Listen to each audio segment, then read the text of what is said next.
여러분들의 인생에 있어서 나의 인생에 큰 영향을 준 한 권의 책이 있다면 여러분들은 어떤 책을 고르시겠습니까?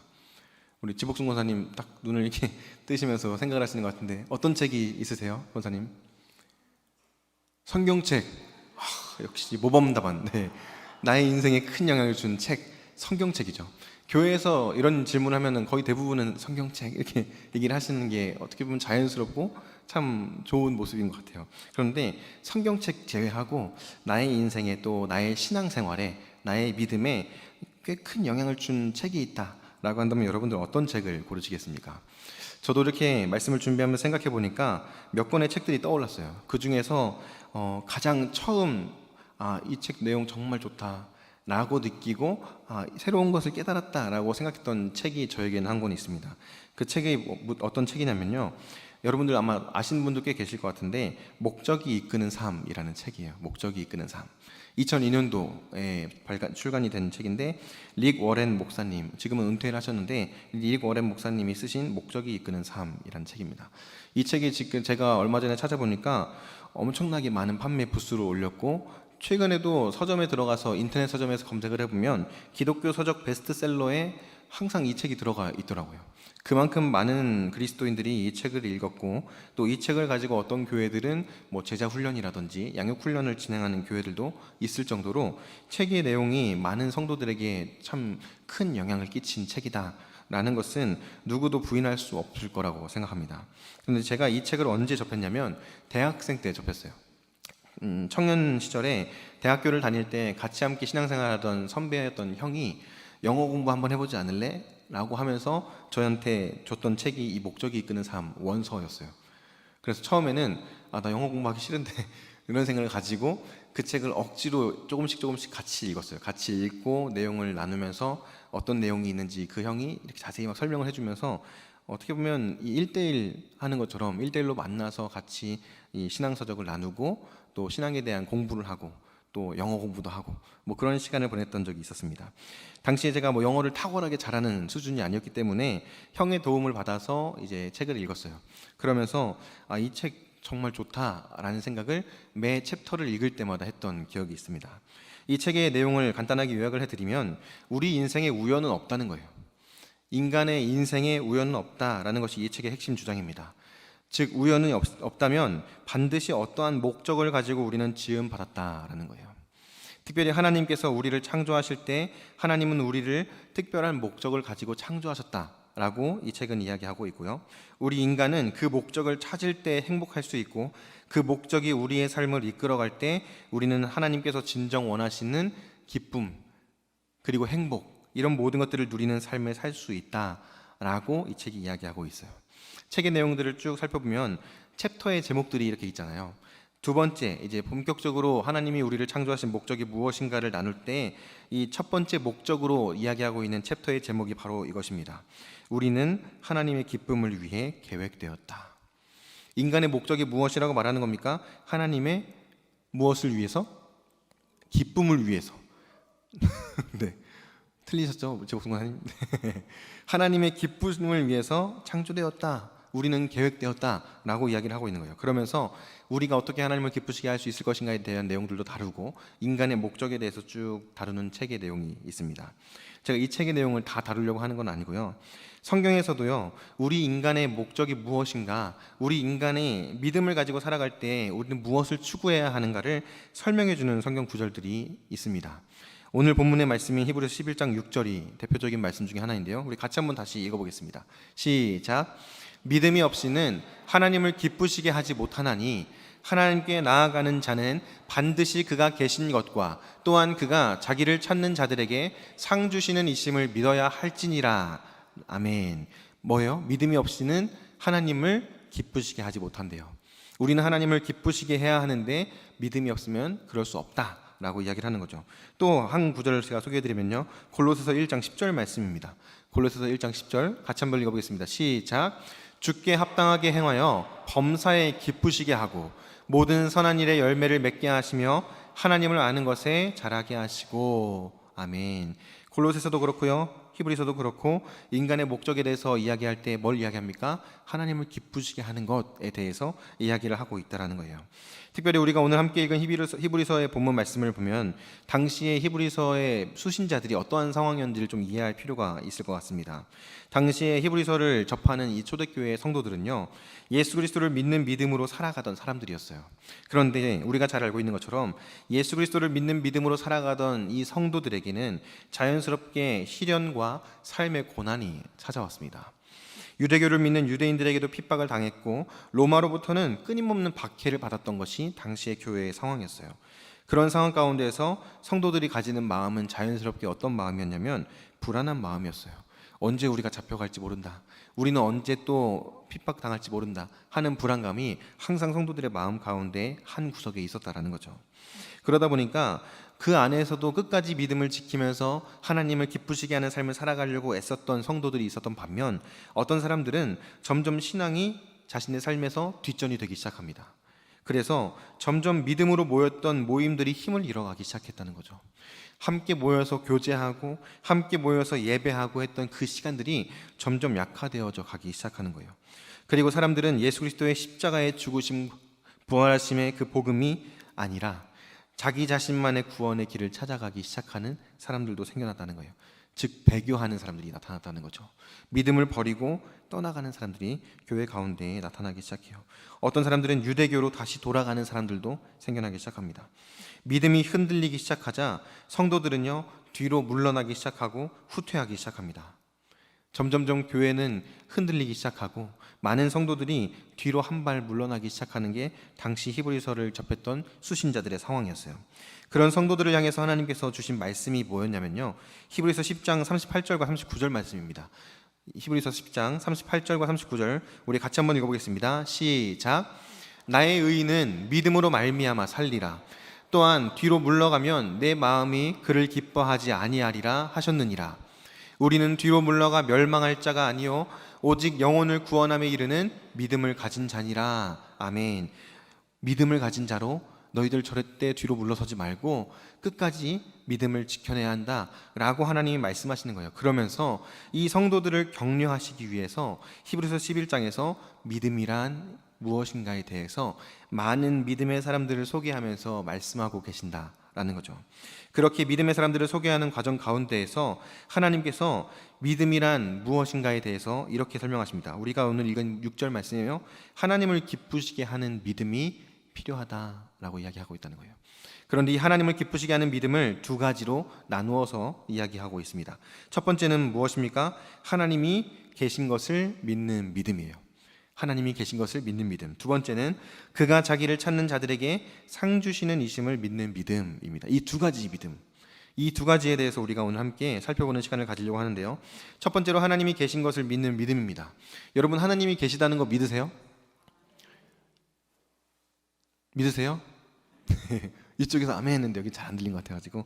하나님이 계신 것을 믿는 믿음, 어떻게 보면 우리에게는 너무나 자연스럽고 당연한 믿음이에요. 그런데 사실요, 어떤 측면에서 본다면 하나님이 계신 것을 믿는다는 건 막연한 믿음일 때도 있다라는 거 여러분들 아세요? 아, 하나님 계신 거 나도 알지 정도로 믿는 믿음이 우리의 믿음으로 드러날 때도 있다라는 거예요. 그런데 여기에서 말하는 하나님이 계신 것을 믿는 믿음은 막연하게 아 그래, 하나님 나도 살아계신 거 믿어, 하나님이라는 분이 계시다는 거 믿어, 이 정도를 말하는 믿음이 아니에요. 우리가 잘 알고 있는 야고보서 2장 19절 말씀에서요, 이렇게 이야기합니다. 내가 하나님은 한 분이신 줄 믿느냐? 잘하였도다. 귀신들도 믿고 따르니라. 뭐예요? 귀신들도 안다는 거예요.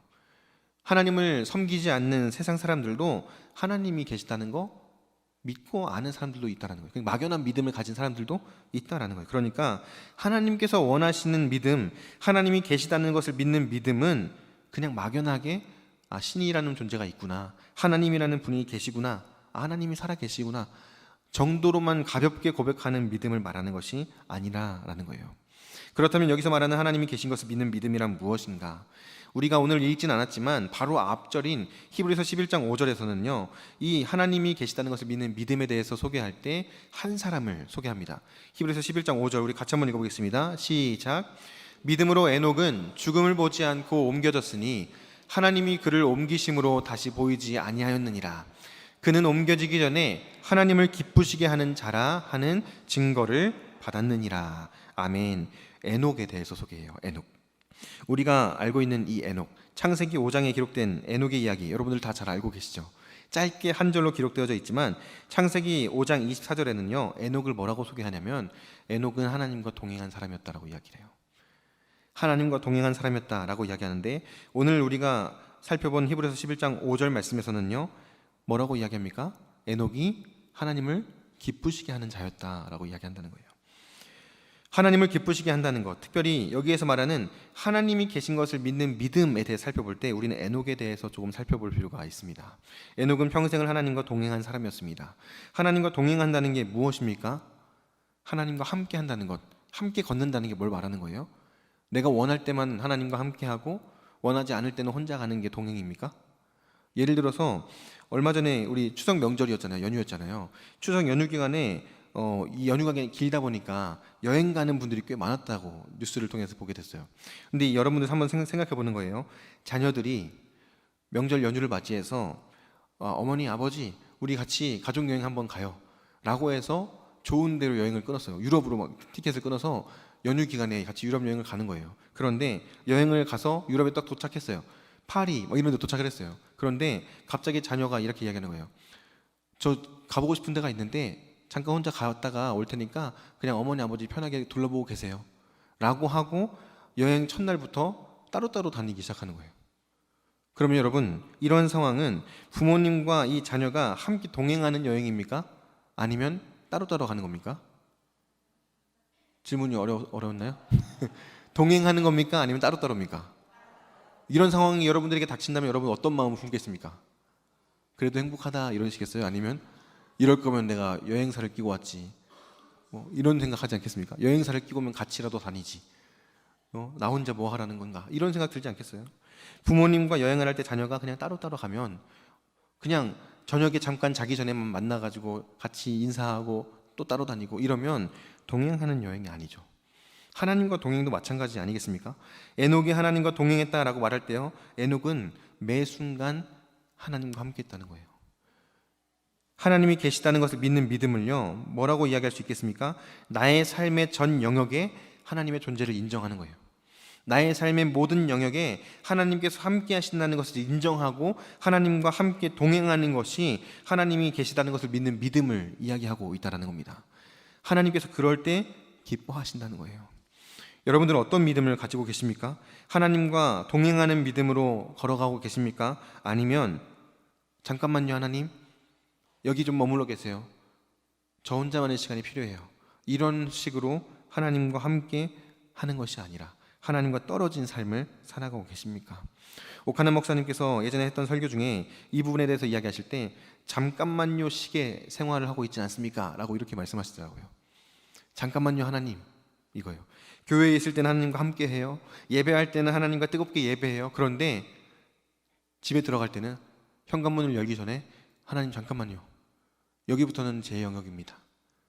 여기 잠깐 계시고 내일 아침에 뵙겠습니다 하고 문을 열고 들어가는 거예요. 집에서는 하나님과 함께 하지 않아요.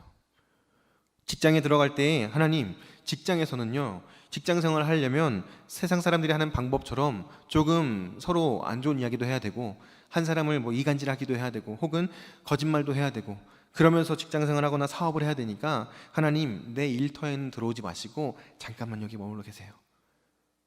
그렇게 직장 생활하는 거예요. 그렇게 잠깐만요 식의 생활을 하면서 살아가고 있지는 않습니까?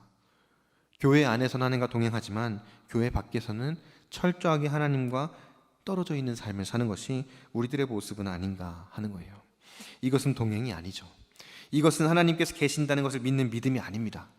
여러분들은 어떻습니까? 우리는 어떻습니까? 우리 모두가 에녹과 같이 모든 삶의 영역 가운데에서 하나님과 동행하는 삶을 살 수 있기를 바랍니다. 내가 원하는 삶의 영역에서만 하나님과 동행하는 게 아니라 내가 원하지 않는 삶의 영역이라고 할지라도 여기에도 하나님께서 나와 함께 하신다라는 사실을 기억하면서 살아가는 거예요. 그러면 여러분 어떻게 살아가겠습니까? 쉽게 죄 지을 수 있을까요?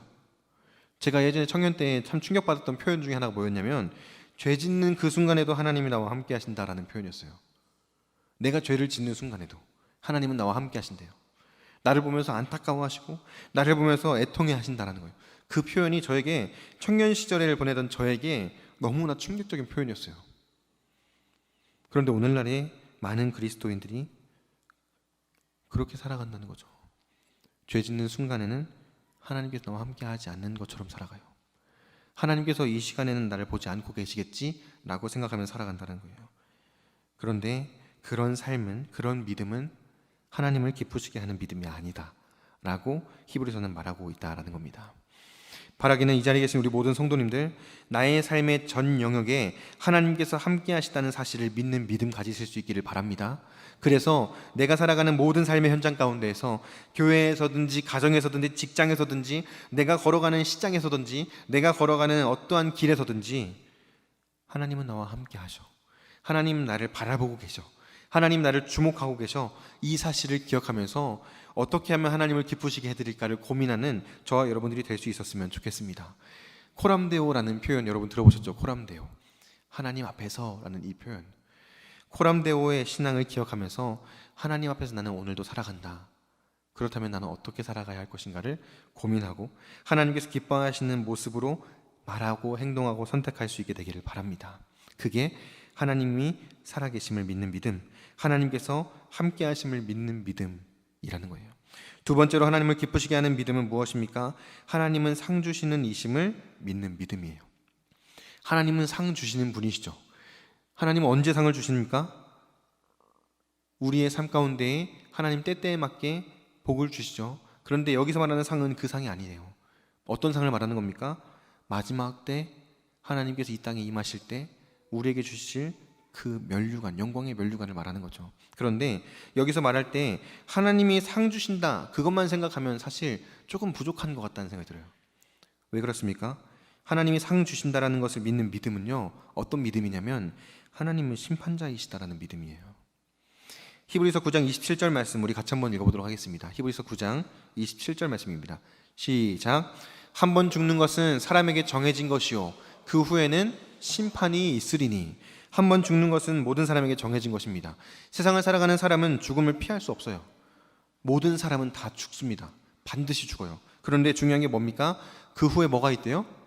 심판이 있대요. 믿는 사람이든 믿지 않는 사람이든 다 심판대 앞에 서게 된다는 거예요. 하나님은 그 심판대 앞에서 뭐 하신다는 겁니까? 우리의 삶을 결산하신다는 거예요. 하나님께서 상 주시는 이심을 믿는 믿음은요, 하나님 앞에서 결산받는다는 사실을 기억하는 믿음이에요. 내가 이 땅에 살아갈 때 나의 삶의 모든 모습들을 하나님께서 지켜보고 계시고 그 삶을 하나님께서 심판하실 때 결산하신다. 여러분 이 말을 들을 때 기대가 되십니까? 아니면 두려우십니까? 두렵죠. 왜 그렇습니까? 내가 너무 잘못한 게 많은 것 같아요. 하나님께서 보실 때 벌 받을 게 너무 많은 것 같아요. 그래서 이 이야기를 들을 때 두려운 마음이 들어요. 그러다 보니까 어떻게 합니까? 이 이야기를 들을 때 자연스럽게 듣지 않으려고 해요. 고개를 딱 돌리고 귀를 막기도 하고, 아 이건 나랑 관계없어, 이 말씀은 나하고는 먼 말씀이야 라고 외면할 때가 있다는 거예요. 그런데 중요한 건 뭐예요? 누구도 하나님의 심판을 피할 수 없다는 거죠. 모든 사람은 반드시 하나님의 심판대 앞에 서서 우리의 삶을 결산받습니다. 그리고 그에 따라서 상과 벌을 받아요. 이게 무슨 말을 하는 거죠? 그러므로 내 인생을 내가 원하는 대로 되는 대로 막 살아서는 안 된다라는 거죠. 어떻게 살아야 한다는 겁니까? 상 받기 위해서 살아야 돼요. 하나님께 상 받는 것을 기대하면서 상을 받기 위해 준비한 삶을 살고 있는가? 아니면 내가 원하는 대로 그냥 인생 되는 대로 살고 있는가? 이게 굉장히 중요합니다. 여러분 어떤 삶을 지금 살고 계십니까? 지금 여러분들이 살고 있는 삶은 어떤 삶입니까? 정말 하나님께서 마지막 때에 주실 그 심판대 앞에서 주실 그 상을 기대하면서 상 받기 위해서 준비하는 삶을 살고 계십니까? 아니면 어떻게 나는 믿으니까 천국 가니까 되는 대로 한번 살아보자, 그렇게 살고 계십니까? 우리 모두가 되는 대로 사는 인생이 아니라 하나님께 상 받기 위해 준비하는 삶을 살아갈 수 있기를 바랍니다. 하나님께 상 받기 위해 준비하는 삶이 어떤 삶이겠습니까? 매 순간 하나님 앞에서 내가 어떻게 하면 하나님께서 기뻐하실까를 고민하는 삶인 거죠. 내가 이렇게 하면 하나님께 기뻐하실까? 내가 이렇게 행동하는 것, 내가 이 선택을 하는 것, 하나님께서 정말 기뻐하시는 행동이고 선택일까? 이거를요, 계속 질문하고 고민하고 점검하는 거예요. 그러면서 어떻게 하는 겁니까? 가장 좋은 선택을 하는 거죠. 하나님께서 선택하라고 말씀하시는 것 선택하고, 하나님께서 기뻐하시는 대로 말하고 행동하는 것, 그런 삶을 우리는 살아가야 한다라는 거예요. 오늘 우리 이 시간에 저와 여러분들에게 이 믿음이 있는지를 돌아볼 수 있기를 바랍니다. 그래서 혹시 지금 나의 믿음을 돌아볼 때 내가 그냥 내가 원하는 대로 되는 대로 삶을 살고 있었다면 이제는 더 이상 그런 삶을 사는 것이 아니라 하나님께 상받기 위해서 열심히 달려가는 삶을 살아야겠다 라고 결단할 수 있었으면 좋겠어요. 나에게 주님 앞에 섰을 때 상 받는다는 이 믿음이 없으면 여기서부터는 문제가 되는 거예요. 나에게 주님 앞에 섰을 때 나는 상 받을 거야 라는 믿음이 없다면 나는 하나님을 기쁘시게 하는 자가 아닐지도 모른다는 거죠. 나는 하나님이 아니라 나 자신을 기쁘게 하는 자가 되어 있을지도 모른다는 거예요. 여러분, 우리가 이 히브리서 말씀 앞에서 우리의 삶의 목적을 한번 점검해 봤으면 좋겠습니다. 여러분들의 삶의 목적은 무엇입니까? 우리의 삶의 목적은 무엇이에요? 정말 하나님을 기쁘시게 하는 것이 우리의 삶의 목적입니까? 우리의 삶의 목적은 우리가 계속해서 말씀을 통해서 반복해서 말씀드리고 살펴보는 것처럼 궁극적으로 하나님을 기쁘시게 해드리는 게 우리의 삶의 목적입니다. 그것이 우리의 삶의 목적이 되어야만 합니다.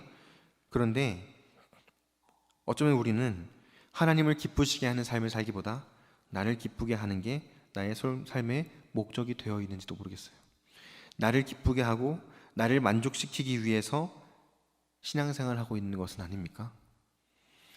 철저하게 하나님을 기쁘시기 위해서, 기쁘게 해드리기 위해서 우리는 신앙생활을 해야 되는데, 그렇게 하나님을 기쁘게 하기 위해서 우리가 존재하는 것인데, 내가 기쁘기 위해서 신앙생활을 하고 내가 만족하기 위해서 신앙생활을 하는 경우들이 우리의 삶 가운데 보여지고 있지는 않습니까? 내가 만족하기 위해서 예배드리는 거예요. 내가 뭔가를 얻기 위해서 예배드리는 게 우선돼요. 우선순위가 정말 중요한데, 오늘 은혜 받기 위해서 예배를 드려요. 오늘 뭔가 만족감을 누리기 위해서 예배를 드려요. 오늘 뭔가 위로를 받고 쉼을 얻기 위해서 예배를 드려요. 오늘 뭔가 기도의 응답을 받기 위해서 내가 이 시간 예배를 드려요. 그런데 중요한 게 뭐예요? 이게요, 우선적으로 되는 것이 아니라 이건 부수적인 거라는 거예요. 우리가 예배를 드리는 목적이 무엇이어야 합니까? 하나님을 기쁘시게 하는 것이 되어야 돼요. 그게 먼저가 되어야 돼요. 그런데 우선순위가 바뀌어 있는 경우가 많다는 거죠. 하나님을 기쁘시게 하는 것보다 내가 뭔가를 누리기 위해서, 하나님을 기쁘시게 하기보다 내가 뭔가 만족하기 위해서, 하나님을 기쁘시게 하기보다 내가 뭔가 위로를 받고 쉼을 얻기 위해서, 그게 우선이 되어서 하나님을 기쁘시게 하는 것은 생각조차도 안 하는 것이 우리들의 모습일 때가 너무나 많다는 거예요.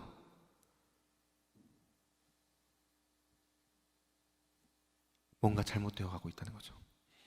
교회 안에 많은 성도들의 삶 가운데 예배를 드리는 것뿐만이 아니라 신앙생활하는 전체적인 우리의 삶에 있어서 우선순위를 바로잡을 필요가 있습니다. 철저하게 우리의 우선순위의 첫 번째 순위는 하나님을 기쁘시게 하기 위해서가 되어야 돼요. 하나님께 영광 돌리는 것이 우리의 우선순위의 최우선에 있어야 하고, 내가 은혜 받는 것, 내가 하나님께로부터 위로받는 것, 내가 말씀을 통해서 정말 하나님의 사랑을 느끼는 것, 내가 말씀을 통해서 또 기도하는 시간을 통해서 하나님의 그 기도의 응답을 경험하는 것, 이것은 그 다음에 부수적으로 우리가 경험하는 하나님의 은혜예요. 사랑하는 성도 여러분, 이 사실을 기억할 수 있기를 바랍니다. 우리의 신앙을 점검하고 말씀 앞에서 우리 자신의 삶을 돌아보면서 나는 정말 하나님을 기쁘시게 하는 삶을 살고 있는가를 돌아볼 수 있게 되기를 바랍니다. 우리에게 이 믿음이 있습니까? 두 가지의 믿음이었죠. 하나님이 계시다는 것을 믿는 믿음, 하나님이 상 주시는 분이시라는 것을 믿는 믿음. 이 믿음이 저와 여러분들에게 있습니까? 이 믿음이 저와 여러분들에게 있기를 주님의 이름으로 축복합니다. 그래서 우리가 이 믿음을 가지고 하나님을 기쁘시게 해드리는 거예요. 우리 히브리서 11장 6절 말씀 아까 전에 봤죠? 무엇이라고 기록되어 있습니까? 우리 히브리서 11장 6절 다시 한 번만 같이 읽어보겠습니다. 히브리서 11장 6절입니다. 시작. 믿음이 없이는 하나님을 기쁘시게 하지 못하나니 하나님께 나아가는 자는 반드시 그가 계신 것과 또한 그가 자기를 찾는 자들에게 상 주시는 이심을 믿어야 할지니라. 아멘. 그가 계신 것과 그가 자기를 찾는 자들에게 상 주시는 이심을 믿어야 한다라고 말하는데 그 앞에 어떤 단어가 있어요? 반드시, 반드시, 반드시 이런 믿음이 있어야 돼요. 그래야 하나님을 기쁘시게 할 수 있다라는 겁니다. 말씀 앞에서 저와 여러분들이 나에게 이 믿음이 정말 있는가를 점검해 보고 내가 나의 삶의 전 영역에 하나님의 존재를 인정하고 있는가? 그렇지 못하다면 하나님, 내가 나의 삶의 주권을 주님께 맡겨드리기 원합니다. 나의 삶의 모든 영역에 하나님께서 주인 되시고 나의 삶의 모든 영역에 하나님께서 함께 하심을 믿는 믿음 가지고 살아가게 하여 주시옵소서라고 기도하는 이 밤 되었으면 좋겠습니다. 내가 하나님께 상 주시는 이심을 믿는 믿음이 없다면 하나님, 내가 하나님의 심판대 앞에 서게 된다는 사실, 하나님은 반드시 그 심판대 앞에서 우리의 삶을 결산하신다는 사실을 믿는 믿음을 주시옵소서라고 기도하는 이 저녁이 되었으면 좋겠습니다. 그래서 우리 모두가 하나님을 정말 기쁘시게 하는 한 사람의 그리스도인, 한 사람의 예배자 다 될 수 있게 되기를 주님의 이름으로 간절히 축복합니다. 여러분, 말씀을 마치겠습니다. 히브리서 11장 말씀, 우리가 오늘은 6절 말씀을 중심으로 해서 5절과 6절 말씀을 살펴봤잖아요. 그런데 1절부터의 말씀을 보면 믿음에 대해서 이야기를 하면서 사람들의 이름을 기록하고 있어요. 믿음을 기록하시면서 하나님을 기쁘시게 하는 믿음으로 살았던 믿음의 사람들을 소개합니다. 아벨, 에녹, 아브라함, 노아, 쭉 히브리서 11장에서 소개를 해요. 그런데 여러분, 한 사람 한 사람의 이름을 기록하면서 하나님이 믿음에 대해서 이야기하시는 이유가 무엇일까요? 하나님을 기쁘시게 하는 믿음을 가지고 살았던 사람들의 이름을 소개하시면서 이 사람은 이랬어, 이 사람은 이랬어, 이 사람은 믿음이 있었어, 믿음으로 나를 기쁘게 했어 라고 이야기하시는 이유가 뭡니까? 그 한 사람 한 사람을 하나님께서 주목하신다는 거예요. 주목하셨고 기뻐하셨어요. 그래서 그 이름들을 소개하고 있는 겁니다. 그 말은요, 오늘날의 이 땅 가운데에서 하나님을 기쁘시게 하는 삶을 살아가려고 애쓰고 하나님께 그 믿음 달라고 구하면서 하나님 앞에 간절히 기도하는 우리 한 사람 한 사람을 하나님은 지금 이 시간에도 주목하고 계신다라는 겁니다. 이 자리에 있는 우리 모든 성도님들을 하나님께서 지금 주목하고 계시는 줄 믿습니다. 그래서 우리가 기도할 때, 우리가 하나님 앞에 그렇게 하나님의 은혜를 구할 때 하나님께서 우리에게 그 믿음 주실 줄로 믿습니다. 그리고 그 믿음으로 살아갈 때 하나님은 우리를 통해서 정말로 기뻐하신다는 사실을 기억할 수 있기를 바랍니다.